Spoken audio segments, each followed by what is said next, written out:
사무실에 맡겨주시길 바랍니다. 행복한 모임이 6월 12일 수요일 오전 10시에 104호에서 진행됩니다. 자세한 내용은 주보를 참고해주세요. 함께 그리기 오신 사랑하는 성도님들 환영하고 축복합니다. 우리 이 마음을 담아서요, 우리 좌우에 있는 분에게 이렇게 한번 인사해 주시면 어떨까요? 하나님이 당신을 사랑하십니다. 예. 다음 주는 저희가 운동회가 있는 날입니다. 체육인의 날이 아니고 함께 즐기는 날이니까요. 우리 모든 성도님들은 또 예배를 드리시고 이제 경화여고 체육관으로 이동하셔서 같이 식사하시고 또 그곳에서 함께 운동회를 진행하려고 합니다. 그래서 하나 좀 부탁드릴 게 있는데요. 다음 주는 예배가 9시, 11시 이렇게 두 번 드려지지 않고 10시, 그러니까 9시 50분부터 찬양이 시작되는 예배가 한 번만 있다라는 것들을 꼭 기억해 주시고요. 자녀분들과는 지금까지는 이렇게 자녀는 부서 연령대에 맞는 킨더나 키즈나 유스나 이렇게 흩어져서 예배를 드리는데 그 다음 주는 함께 예배를 드립니다. 그래서 자녀들과 함께 드리는 온 가족 예배가 또 드려지니까요. 우리 성도님들은 기억해 주시고 또 자녀들과 함께 또 예배당과 또 킨더나 키즈나 유스실로 다 영상 예배실로 오픈할 예정이니까요. 오시는 순서에 맞게 예배당에 와주시면 되고, 혹시 좀 너무 어린아이나 또 킨더 부모님들은 아이가 좀 불편할 것 같은 분들은 킨더 부서실을 또 영상 예배실을 오픈하니까 그곳에서 예배 드리셔 주셔도 된다라는 거 기억해 주십시오.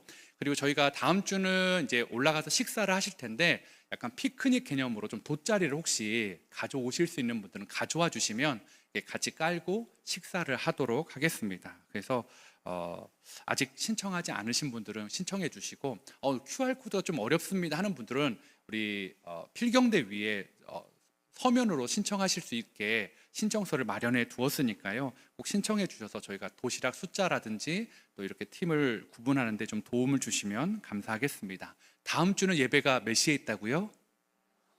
9시 50분. 네. 늦지 않고 그 시간에 저희가 예배 드릴 수 있도록 잘 기억해 주셔서 와주시면 감사하겠습니다. 그리고 이제 운동회를 진행하면서 푸짐한 선물들 준비했는데 우리 성도님들 중에 어떤 분들이 우리도 집에 안 쓰는데 새 물건이 많이 있다. 근데 영원히 안 쓸 것 같다. 새 건데. 근데 그런 것들을 좀 우리가 좀 기증을 해도 되냐? 얼마든지 주셔도 됩니다. 그래서 혹시 집에 새 건데 안 쓰시는 물건들이 있는데 운동회 때 상품으로 드리기를 원하시는 분들은 이게 좀 포장해 주셔가지고 제출해 주시면 저희가 그것들도 우리 성도님들에게 선물로 이렇게 증정하도록 하겠습니다. 우리 김승훈 전사님이 이번 주와 다음 주 2주간 휴가를 갔습니다.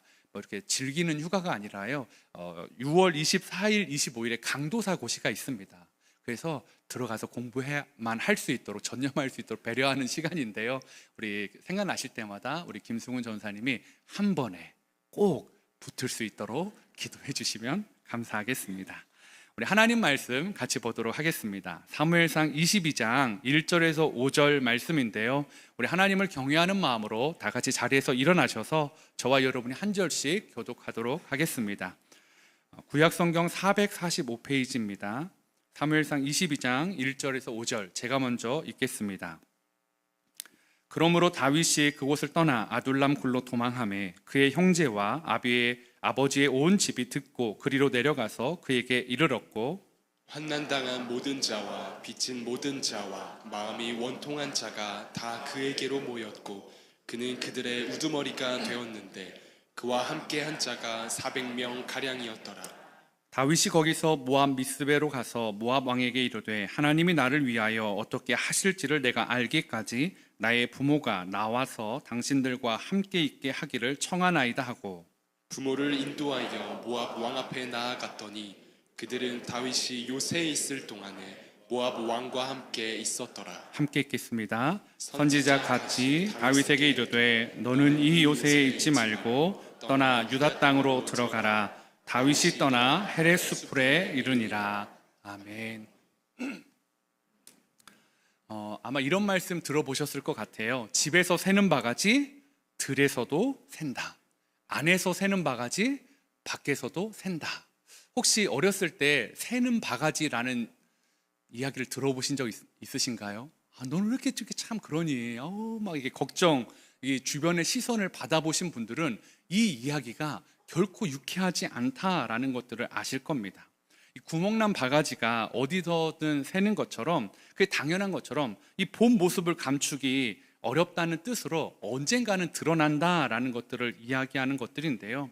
아마도 이 가족들에게 다윗은 이 물이 새는 깨진 바가지였던 것 같습니다.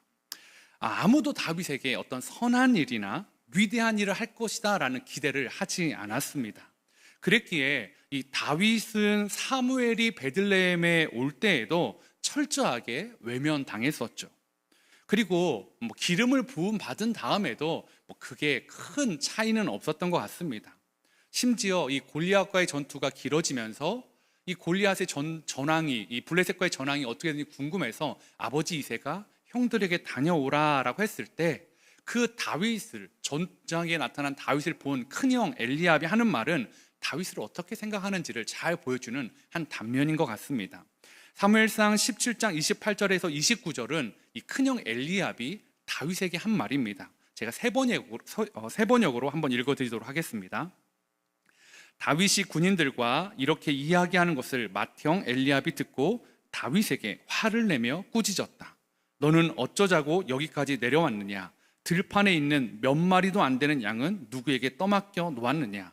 이 건방지고 고집센 녀석아, 네가 전쟁 구경을 하려고 내려온 것을 누가 모를 줄 아느냐? 다윗이 대들었다. 내가 무엇을 잘못하였다는 겁니까? 물어보지도 못합니까? 어떠세요? 이게 형과 동생의 대화로 느껴지십니까? 큰형 엘리압의 눈에 다윗의 모든 말과 행동이 마음에 들지가 않았습니다. 그냥 엘리압의 머릿속에 있는 다윗은 철없는 애, 깨진 바가지, 기대할 수 없는 애, 자기 일도 잘하지 못하는 사람, 그래서 몇 마리도 안 되는 양을 도대체 누구한테 떠맡겨 놓고 너 여기 와 있어 라고 막 책망하고 있죠. 너는 건방지고 고집세고 주목받고 싶은 마음에 떠벌이처럼 이 전장에 와서 이렇게 떠벌떠벌하고 있는 그 철없는 아이가 다윗으로 보였다라는 거죠. 이런 다윗에 대한 엘리압의 생각은요, 아마도 모든 형제들, 그리고 심지어는 다윗의 아버지였던 이새나 성경에는 잘 등장하지 않는 그의 어머니의 생각과도 크게 다르지는 않았을 것입니다. 다윗은 철저하게 집에서 새는 바가지였습니다.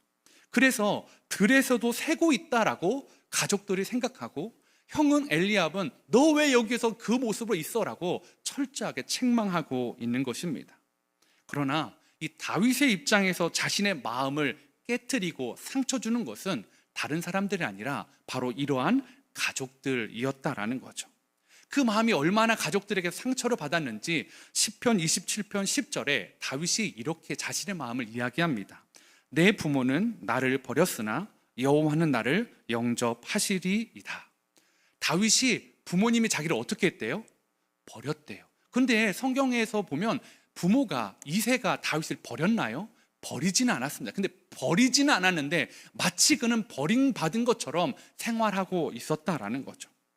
그리고 형들에게도 무시를 받으면서도 그것을 당연하게 여기는 온 가족의 그 시선들이요, 그게 상처가 돼서 그 다윗 안에 온통 그의 마음을 깨부수고 있고 아무것도 할 수 없는 아이처럼 그를 재단하고 있었다라는 거죠. 그래서 어쩌면 다윗은 가족이 함께 있는 집보다 가족이 없는 들판이 훨씬 더 편했을 수도 있습니다. 그곳에서는 아무도 자기를 깨진 바가지라고 말하는 사람이 없었으니까요. 들판에서는 아무도 자신에 대해 그렇게 이야기하지 않습니다. 오히려 하나님이 자신의 깨어진 마음을 기우고 있는, 메꿔주시고 있는, 수선하고 있는 시간들을 다윗은 경험했습니다. 혹시 오늘 이 자리에 예배하러 오시는 사랑하는 성도님 중에 혹시 나도 그렇습니다 라는 그 마음이 있으신 분 있으십니까? 무언가를 담고 싶은데 자꾸 나는 깨어진 바가지처럼 아무 가치도 없는 것 같고 아무것도 할 수 없는 것처럼 느껴지는 분들 말입니다. 가족들에게서 다윗에게처럼 뭔가 위로를 받고 싶은데 오히려 가족들과 함께 있을 때 자신의 바가지는, 마음은 점점점 더 깨어져 가는 것을 느끼시는 분들 말입니다. 아니면 하나님께 위로를 받고 싶어서 교회에 나왔는데 교회에 오면 누군가의 말이나 누군가의 시선 때문에 그냥 다른 사람하고는 이야기하고 싶지 않고 다른 사람의 눈은 마주치고 싶지 않고 조용히 예배만 드리고 가는 것으로 나는 그것만으로 만족하렵니다. 왜? 만나면 대화하면 눈빛이 마주치면 나는 또 상처받기 때문에 라고 생각하면서 말입니다. 그것도 아니면 혹시 세상에서 일을 하시면서 실력이 없다는 얘기를 들으시고 환경을 이겨나갈 능력이 없는 것 같아서 나는 아무것도 할 수 없는 깨진 바가지구나 라고 생각하는 분들이 있으시다면 오늘 다윗을 만나주시고 다윗과 함께 하시면서 다윗을 사용하여 주시는 그 예수님을, 그 하나님을 우리가 만나시는 은혜가 있기를 소망해 봅니다. 다윗이 골리앗을 무찌르고 이 블레셋과의 전투에서 항상 승리하는 이 상승장군이요, 늘 승리하는, 전투에만 나가면 그 멋진 항상 승리하는 상승장군이 되었을 때 가족들도 어쩌면 다윗이 좀 다른가? 라고 생각할 수도 있었을 것입니다. 그런데 얼마 안 있어서 이 사울의 창을 피해서 도망치는 그 다윗의 이야기를 들었을 때 아니나 다를까 다윗의 향한 시선은 예전으로 다시 회귀하였을 것입니다. 그럼 그렇지, 또 왕 앞에서 무슨 말실수를 했겠지, 왕 앞에서 무슨 잘난 체를 했겠지, 그러니까 왕이 다윗을 죽이려고 하는 거 아닐까? 어쩌면 그런 생각들이 가족들의 마음에 다시 스물스물 생겼을 수도 있습니다. 무엇보다 다윗 때문에 온 가족이 자신의 고향을 떠나서 도망자 신세가 되었을 때 다윗을 향한 원망도 가족들 안에 있었을 것입니다. 집에서 새는 바가지, 결국 일을 만들어서 들에서도 왕궁에서도 새고 있구나라고 말입니다. 그래서 다윗의 가족들이 사울의 칼을 피해서 다윗을 만나게 되었습니다. 그게 오늘 본문의 이야기입니다.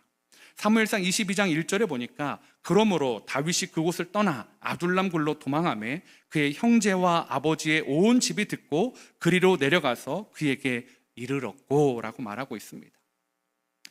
이 블레셋 왕 가드 왕 아기스에게도 미친 채 하고 도망친 다음에 그가 피한 곳이 아둘람 굴이었습니다. 그리고 그곳에 바로 지금 가족들이 찾아오고 있습니다. 가족만 찾아온 것이 아니라 2절에 보니까 어떤 사람들이 찾아왔냐면 환난당한 모든 자와 빚진 모든 자와 마음이 원통한 자가 다 그에게로 모였고 그는 그들의 우두머리가 되었는데 그와 함께한 자가 400명가량이었더라. 다윗이 드디어 우두머리가 되었습니다. 무려 몇 명의 우두머리가 되었죠? 400명이요. 근데 그 사람들이요, 이게 좋은 무리들이 아니었어요. 환난당한 모든 자, 빚진 모든 자, 마음이 원통한 자가 다 다윗에게 찾아들었다라는 거죠. 근데 이 모여드는 속도가 줄지 않습니다. 23장 13절에 보면 그 숫자가 무려 600명 가량으로 늘어났다라고 말하고 있습니다. 20세 이상의 남자들을 계수를 하니까요, 아마 이 아둘람 굴에 모여든 사람이 400명 기준으로 했을 때 거의 1000명에 육박하지 않았을까 생각을 하고 있습니다. 근데 이 일은 내가 1000명을 통솔하는 무리의 장군이 되었어? 라는 것이 아니었습니다. 다윗에게 결코 좋지 않은 거였습니다. 왜냐하면 이 모인 사람들의 면면이 그렇습니다. 사실 다윗에게 필요한 것은 무엇입니까? 사울의 추격대와 맞서 싸울 용사들이었습니다. 그런데 여기에는 용사가 있지 않았습니다. 아니면 자신을 도와서 이 세력을 정비하고 행정을 조직할 수 있는 행정가가 필요했습니다. 그런데 거기에는 행정가가 없었습니다. 아니면 영적 명분을 줄 수 있는 제사장이나 선지자나 이런 사람들이 있어야 되는데 여기에는 영적 지도자도 없었습니다. 그냥 어떤 사람들이요, 환난당한 모든 자, 빚진 모든 자, 마음이 원통한 자, 한마디로 사울의 체제 안에서 사회에 부적응했던 사람들이요, 사울의 정권에 내쳐진 사람들이 다윗에게 몰려들고 있다라는 것입니다. 이 말은 사울이 보기에 고가운 일이 될 수 있다라는 거죠. 그들이 없이 다윗이 조금 이렇게 도망다니다가 사울의 마음에 잘 살피다가 다시 돌아갈 수 있는 기회조차도 이제는 닫혔다라는 것을, 이것을 말해주고 있는 것입니다. 그리고 상처받은 사람들의 마음을 책임져야 되는 다윗의 상황은 더욱 난처하기만 합니다. 그럼에도 불구하고 다윗을 향해 모여드는 사람은 줄지 않았습니다. 그 사람들도 다윗이 사울의 표적이라는 것을 모르지 않았습니다. 그럼에도 불구하고 그들이 왜 다윗에게 모여들었을까요? 그리고 다윗은 그 사람들이 모이면 모일수록 불리하고 힘들고 어려운데 왜 그들을 받아주었을까요? 오늘 이 말씀을 통해서 제가 여러분과 두 가지 이야기를 한번 해보려고 합니다. 이 이야기를 통해 우리가 기억해야 될 첫 번째는요, 깨진 바가지만이 보여줄 수 있는 것이 있다라는 것입니다. 아둘람은 상처 입은 사람들의 모임이었습니다. 여러분, 세상에서요, 이런 공동체, 이런 모임은 가면 됩니까? 안 됩니까? 안 되죠. 갔는데 막 환난당한 자, 빚진 자, 막 마음이 원통한 자가 있어 자기 막 쓴뿌리만 막 쏟아놓는 그런 곳, 여러분 가고 싶으십니까? 별로 안 가고 싶으시잖아요.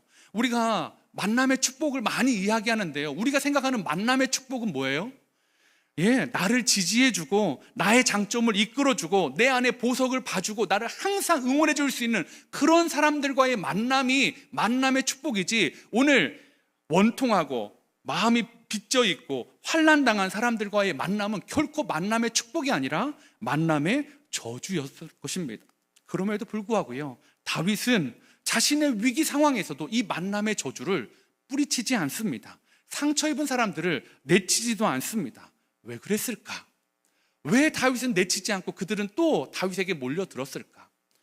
아마 다윗이 상처를 입은, 어쩌면 다윗이야말로 환난당한 자, 그리고 빚진 자, 마음이 원통한 사람이었기 때문일 것입니다. 그리고 그 마음을 가지고 살아가면서도 그 마음들을 하나님께 치유받고 있는 이 상처 입은 치유자였기 때문에 다윗에게 몰려들고 있다라는 거죠.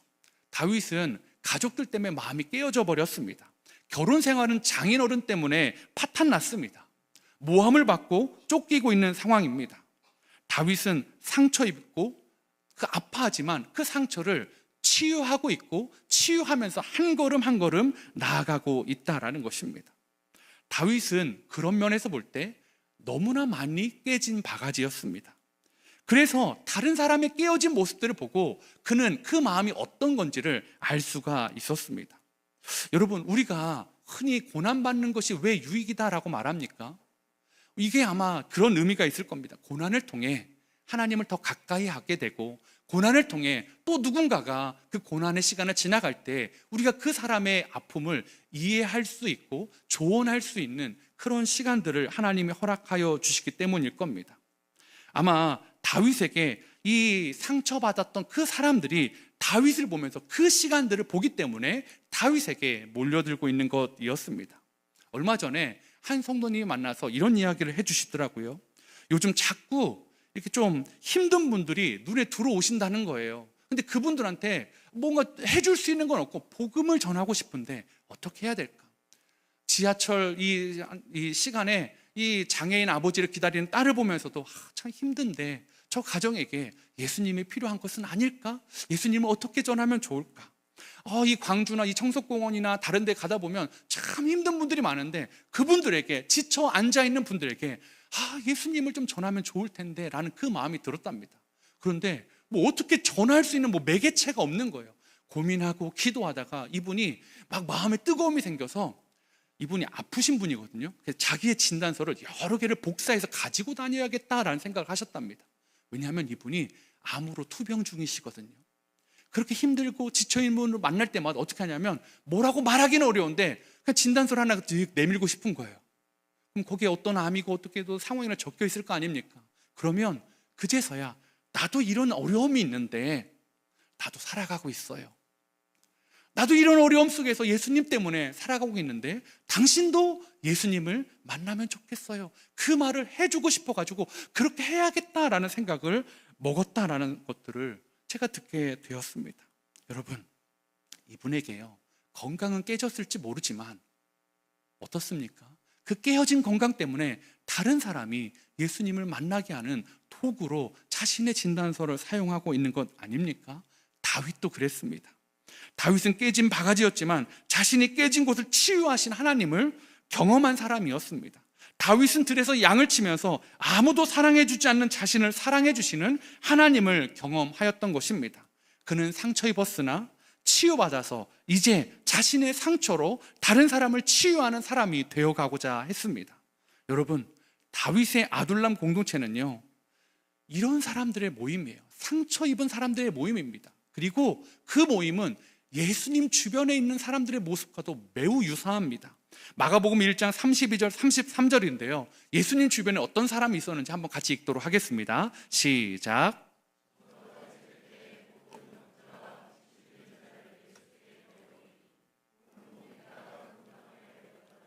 맞습니다. 온 동네가 모였는데요. 예수님 앞에 누가 있었다고요? 병자들, 귀신 들린 자들. 그러니까 예수님 앞에 온 사람은 멀쩡한 사람이 없었다라는 거죠. 병들고 귀신 들리고 심지어는 간음하다가 현장에서 잡혀온 여자들도 있었고요.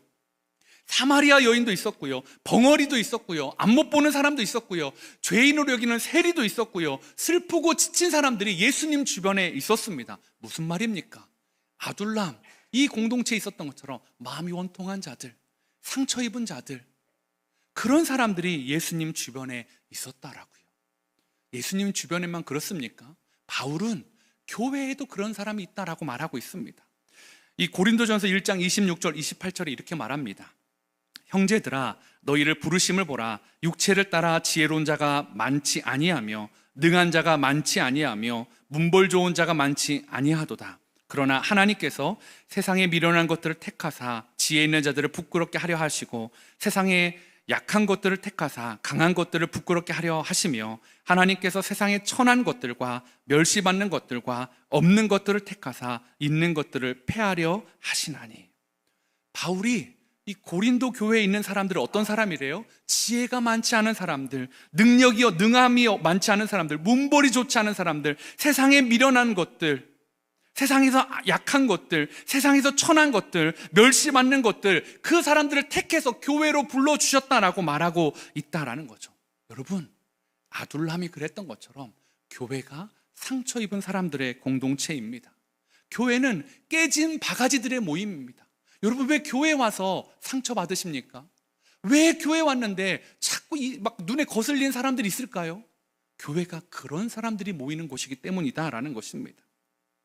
함께 그린 게 오셔서 막 다락방도 권면하고 하니까 다락방 가니까 좋다고 해가지고 목사님이 가라고 해서 갔는데 막상 가봤더니 웬걸 나랑 진짜 안 맞는 사람이 있네. 웬걸 신앙인으로서는 도저히 그런 모습을 보이는 말의 행위가 보여지면 안 되는데 그런 말을 하는 사람이 있네. 왜 그럴까요? 깨진 바가지들이 있으니까요. 여러분, 함께 그린 게 오셔서 막 목사에다 실망하셨습니까? 저 목사는 앞에서 막 저렇게 말을 번지를 하는데 실상은 보니까 그런 것 같지 않아. 성도들의 실망하시고 어쩌면 교회의 시스템에도 실망하시고 막 그러셨습니까? 여러분, 그게 당연한 겁니다. 왜요? 저도 깨진 바가지니까요.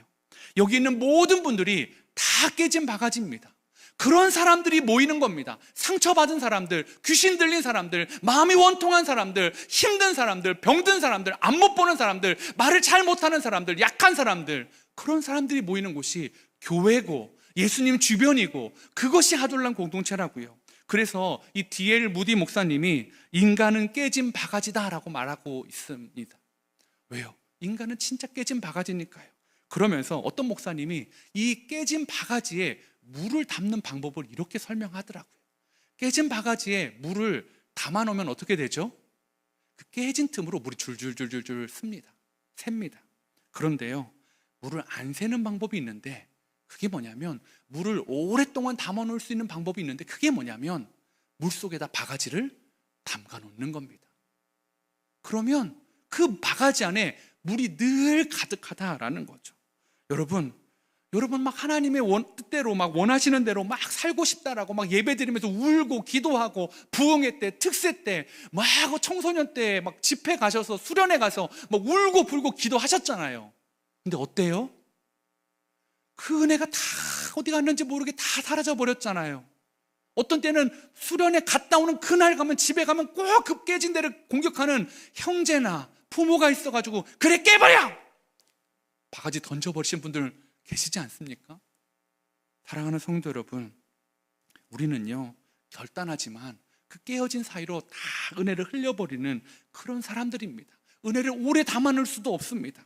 그렇다면 우리가 어떻게 해야 될까요? 주님의 은혜 안에 깊이 들어가야 되지 않을까요?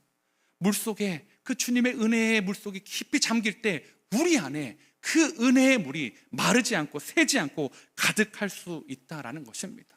사랑하는 성도 여러분, 다윗이 어떻게 아둘람 굴에서 이 가족의 상처와 또 상처 입은 이웃들을 품을 수 있었을까요? 이유는 간단합니다. 다윗이 하나님의 은혜 안에 깊이 잠겨 있었기 때문이다라는 거죠. 시편 63편 1절과 2절에 이렇게 말합니다. 하나님이여 주는 나의 하나님이시라. 내가 간절히 주를 찾되 물이 없어 마르고 황폐한 땅에서 내 영혼이 주를 갈망하며 내 육체가 주를 앙모하나이다. 내가 주의 권능과 영광을 보기 위하여 이와 같이 성소에서 주를 바라보았나이다. 다윗은요, 물이 없는 곳에서 황폐한 땅에서 내게 오는 사람들로 인해서 갈증을 해결하고자 하지 않았습니다. 주님을 바라보고 주님을 사모하고 앙모하고 주님을 바라봄으로 그는 하나님의 은혜에 깊이 들어감으로 다른 상처 입은 사람들을 품어나가는 사람이 되었다라는 것입니다. 교회는 그런 곳입니다.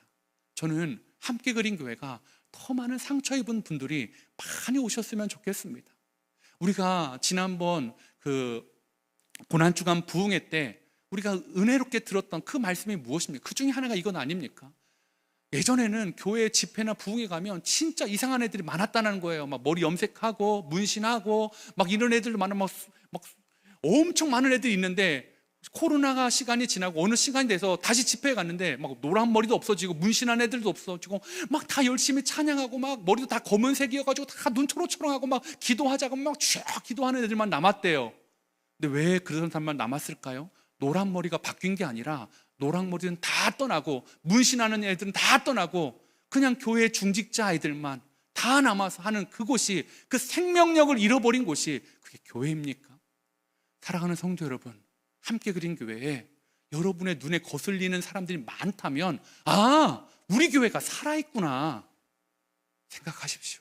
하나님이 바꾸시는구나. 아, 저 깨진 바가지도 일하실 거구나. 여러분 다락방이에요. 좀 가십시오.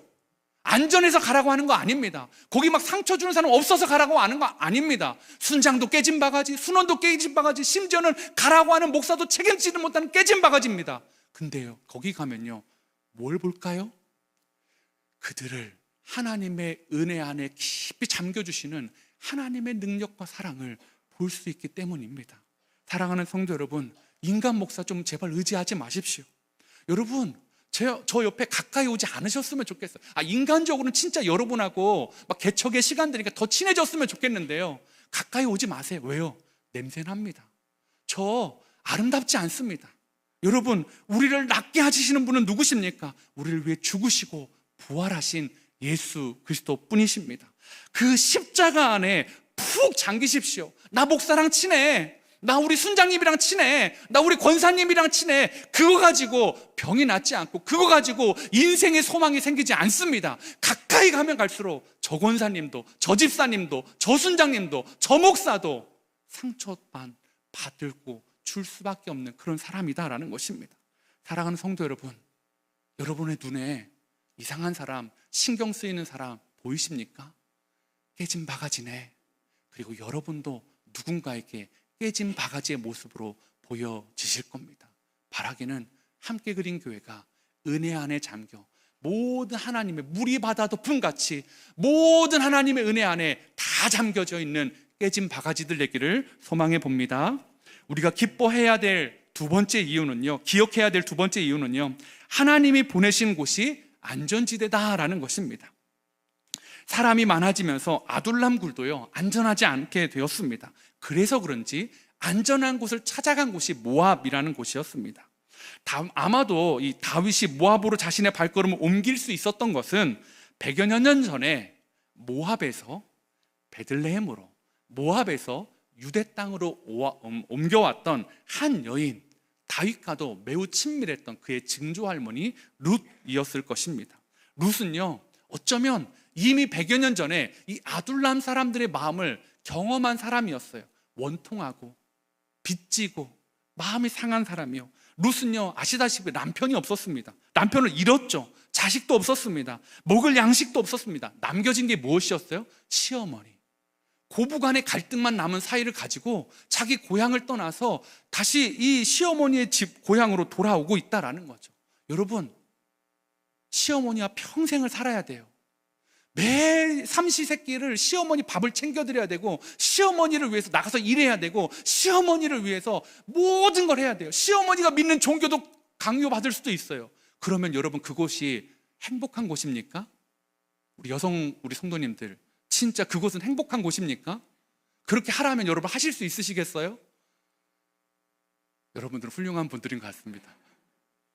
여러분, 룻은요, 그럼에도 불구하고 안전한 곳, 모압이 아니라 위험한 곳, 바로 베들레헴으로 어머니를 따라가고 있습니다. 왜요?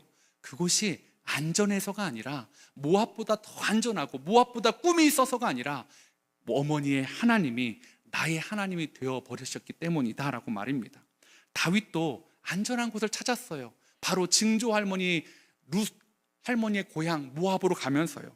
22장 3절 4절에 이렇게 말합니다. 다윗이 거기서 모압 미스베로 가서 모압 왕에게 이르되 하나님이 나를 위하여 어떻게 하실지를 내가 알기까지 나의 부모가 나와서 당신들과 함께 있게 하기를 청하나이다 하고 부모를 인도하여 모압 왕 앞에 나아갔더니 그들은 다윗이 요새에 있을 동안에 모압 왕과 함께 있었더라.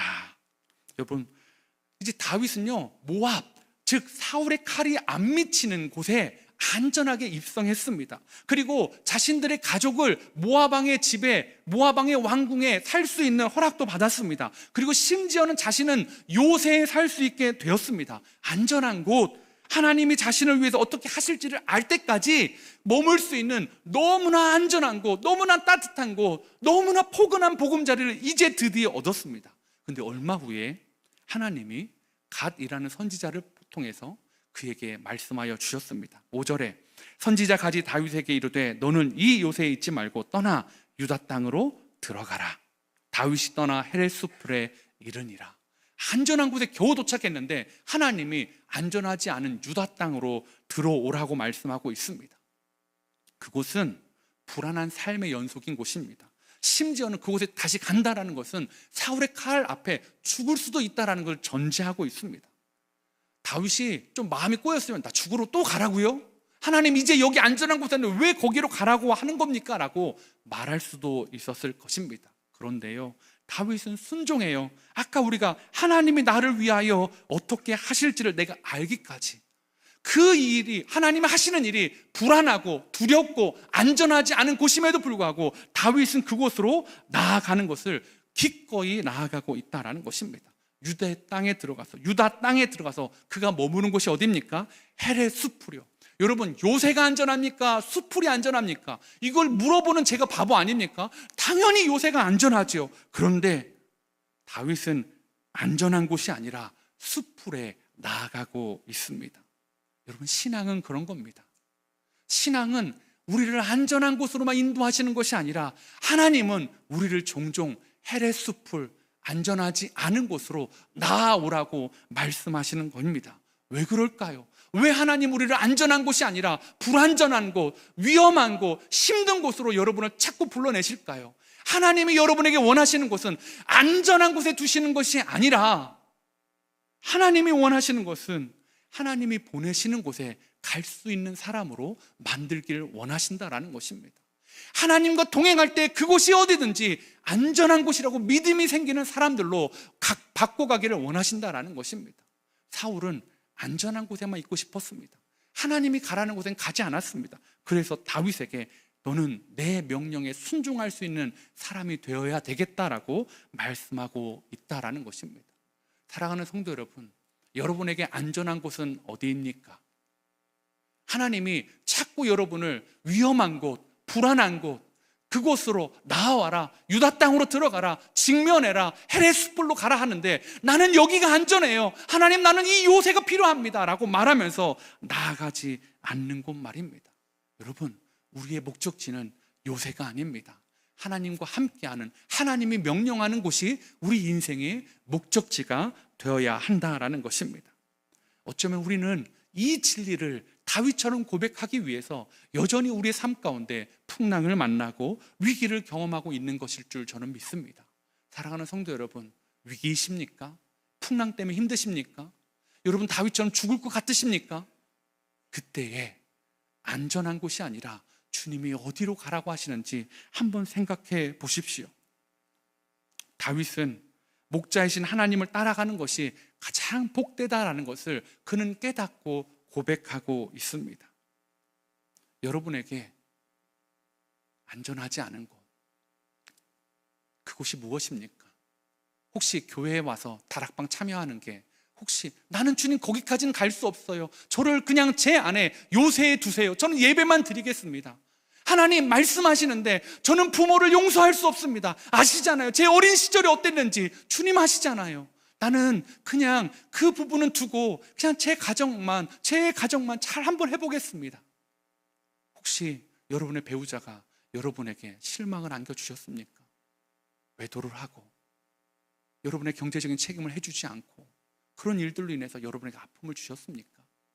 그런데 주님은 자꾸 그것들을 생각나게 하시고 여러분을 나아오라고, 헤레스풀로 가자고, 불안불안한 곳으로, 정말 안전하지 않은 곳으로 자꾸 여러분을 부르신다면 그곳에서 주님이 하실 일이 있다라는 것 아니시겠습니까?